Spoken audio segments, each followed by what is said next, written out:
Okay, what's up you guys? Today I'm going to be showing you how to make a website using Dreamweaver CS6. The website's going to look something like this. I've already got a template and I'll put a download link down in the description for it. But yeah, so I'll be teaching you how to do that and teaching you a little bit about Dreamweaver from what I've learned in the past couple of days. It's really simple, really easy to use, and so much easier than coding, I have to say. So first off, what you want to do is make a file, and you're going to name it whatever you want your website to be called. Just start a new folder, and I'm going to name mine travel.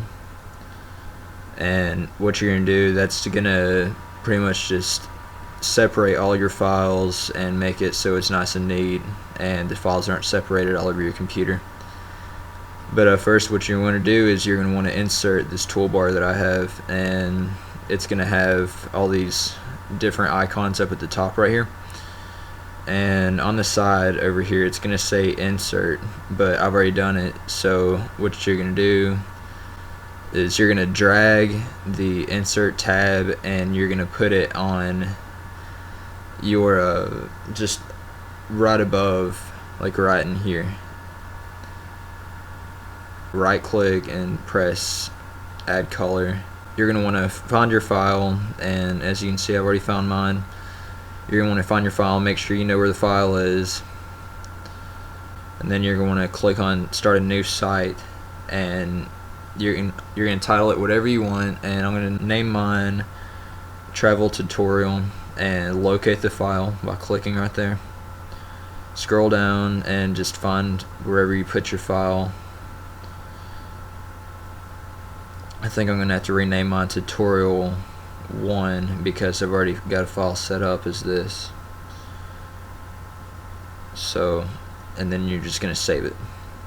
For me, it's going to ask, do you want to override it? And I'm going to say yes. And it's going to make a green folder on the side, and right here it is, you'll notice it. You're going to want to click the drop down folder, and it's going to say file, and then you're going to go and click on new folder and name it assets. Assets is going to be where you're going to save all of your inserts and just any plugins that you might have for your website. And for this tutorial you're going to need to make some certain files on here. You're going to want to save them as just whatever I name them, and these files are going to make your life so much simpler in the end. And it's going to save them on the side where the sidebar is, the taskbar, and you're going to want to make sure it's saving in HTML format so that you can open it up on the internet. So yeah, you're going to want to do that until you have all the files that I have, and I'm going to fast forward from here.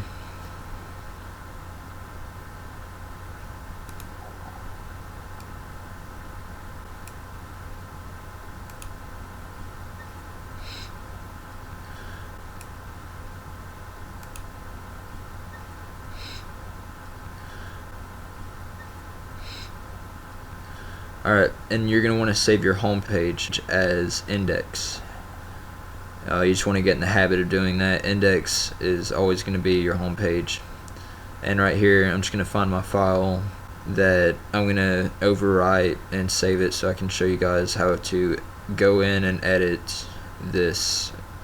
And that makes you, I'm just going to show you how to find your picture if you can't find the picture on your own right there. You'll notice it's not there, so you're going to go down at the bottom, click on the picture, and locate the file. But what I'm going to do to make it a lot easier than just locating it, I'm going to go and I'm going to find the file and just copy and paste it into a folder.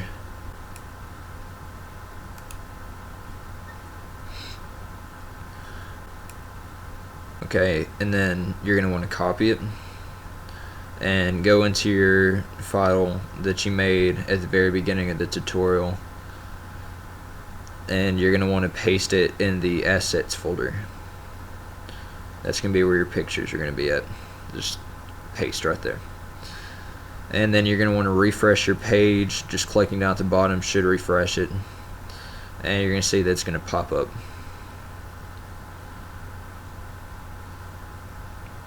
Alright.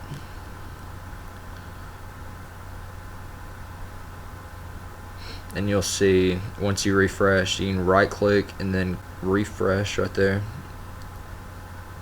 And you'll see the picture is now in the assets folder and your index has now shown up on there.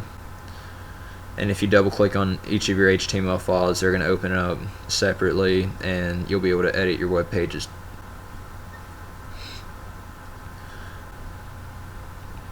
Alright, and what you're going to do, you're going to go into keywords right here. This is going to be on Google whenever someone types in something that might be related to your website. This is going to be what's going to pop up to locate your website quicker than any other websites, pretty much, or make yours pop up first. So you're just going to want to enter some keywords about your website.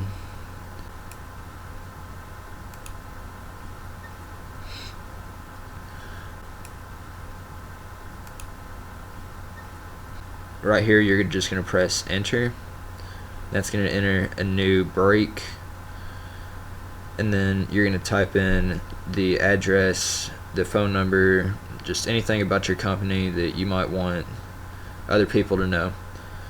And then you're going to hold in shift and press enter for just a regular line break. Line break is just going to insert, it's just going to be like you're typing in a paragraph. And regular break, it indents or goes down just one spot. So you're going to line break through all of this.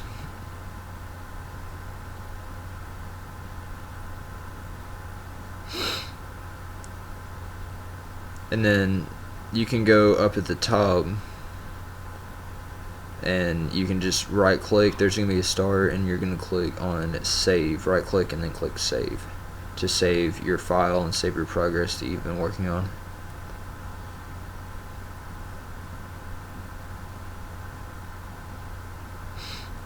Okay, and then right here you can highlight and you can go to split, and this is going to show you your coding, and anything that you've highlighted, it's going to show where it is inside the coding. Or you could do vice versa and highlight the coding and it'll show you where it is on your page. So you're going to highlight it and click indent down at the bottom, and it'll indent it all for you and change the coding instantly. You can also bold or change the heading size, anything that you want to do, by highlighting and editing it down at the bottom. The code view is just going to show your coding, and then design view, it's just going to show your website. So what you're going to want to do next is add a horizontal rule. That's going to make a line going across your page, and you can either start below or above wherever you want the horizontal rule to be. And you're going to go up to the top and click on the horizontal rule icon at the top of the page, and that's going to add a line. And then right here I'm going to edit this, and you're going to name it what you named your HTML files that you made at the beginning of the tutorial. You're going to name catalog, services, tours, and newsletter. And then to link your pages together, you're going to want to go at the bottom where it says link. You're going to highlight what you want to link, and then you're going to hold on to this the site, I like to call it, pretty much, and you're going to drag and drop over your HTML file, and you're going to do this for each one of your links that you want to do. You're just going to drag and drop it over each one.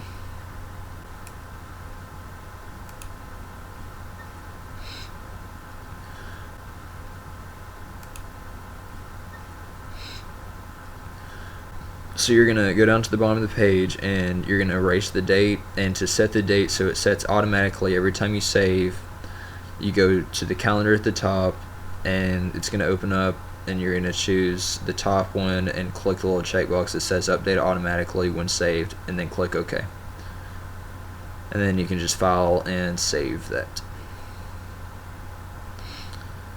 Okay, so this is an optional thing. If you want to add an email link to the bottom of your page where people can contact you or just email you straight from your website, you're going to click the email or the mail icon at the top and type in whatever you want your link to be named at the top, and then you're going to type in the email address or the link that you want the people to respond to so that it opens up every time.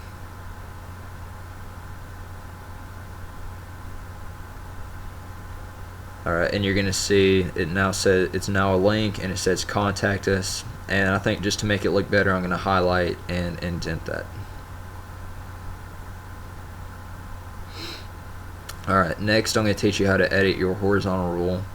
You're going to click on your horizontal rule, the little line going across the screen, and you're going to type in 950, and you can either do percent or you can do pixels. I prefer pixels because it's a lot easier to use, a lot easier to edit, and you can click where you want it to align. You can align left, center, right, just anywhere pretty much. So I'm going to align it to the left just so it looks neat and professional. And so now you'll notice that the line is a little bit shorter than it was before.